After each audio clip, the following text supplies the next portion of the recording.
ഉണ്ണീശോ ചിന്തകൾ. പരിശുദ്ധ മറിയത്തിൻ്റെ ഇളയമ്മയായ എലിസബത്ത് എങ്ങനെയാണ് നേരത്തെ അറിയാതിരുന്ന ഒരു സുപ്രധാന സത്യത്തെ പരിശുദ്ധ മറിയത്തിൻ്റെ സാന്നിധ്യത്തിൻ്റെ മുൻപിൽ അതേസമയം തന്നെ ലോകത്തോടും പ്രഘോഷിക്കുകയും ചെയ്തത്? ആ സമയം തന്നെ ഭാരപ്പെടുത്തിയിരുന്ന ഏകാന്തതയുടെയും അപമാനവും അവഗണനയും സഹിച്ചിരുന്ന അവൾ അത്യുത്സാഹത്തോടെയും ഉണർവോടെയും എൻ്റെ കർത്താവിൻ്റെ അമ്മ എൻ്റെ അടുത്തു വരുവാൻ ഈ ഭാഗ്യം എനിക്ക് എവിടെ നിന്ന് എന്ന് ചോദിക്കുന്നു. എലിസബത്തിൻ്റെ ഉദരത്തിൽ ഉരുവായ കുഞ്ഞ് ദൈവസാന്നിധ്യത്തെ തിരിച്ചറിഞ്ഞുകൊണ്ട് തുള്ളിച്ചാടുന്ന അനുഭവവും അവൾക്ക് അറിയുകയും ചെയ്തു. എത്ര ആനന്ദദായകമായിരുന്നു ആ നിമിഷങ്ങൾ! എന്നാൽ പൂർണ്ണ ഗർഭിണിയായ മറിയം പ്രസവ സമയമടുത്തപ്പോൾ പല വീടുകളും കയറിയിറങ്ങി.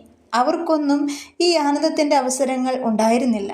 കാരണം ആത്മാവിലുള്ള ദൈവസ്നേഹമാണ് ദൈവിക സാന്നിധ്യത്തെ അറിയുവാൻ സാധിക്കുന്നത് എന്ന് പരിശുദ്ധ മറിയത്തിൻ്റെയും ഉണ്ണിയേശുവിൻ്റെ യാത്രകളിൽ കൂടി നമ്മെ ഓർമ്മിപ്പിക്കുന്നു. ആമേൻ.